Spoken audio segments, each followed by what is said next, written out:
महाराष्ट्र के परवड़ी जिले के municipal election 2026 के background में ward number 15 में एनसीपी कैंडिडेट्स की एक बड़ी कैंपेन रैली संपन्न हुई। इस रैली में एनसीपी परवड़ी के पहले मेयर और सिटी डिस्ट्रिक्ट प्रेसिडेंट प्रताप भैया देशमुख शामिल हुए।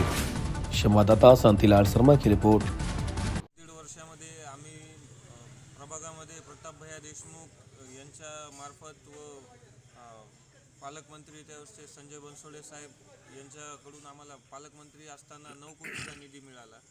त्या 9 कोटीच्या निधीतून आम्ही बऱ्याच ठिकाणी उद्यान असेल, मंदिरात सुशोभीकरण वगैरे, नाल्या असतील, रोड असतील, आम्ही कोणत्याही पदावर नसताना आम्ही करू शकलो।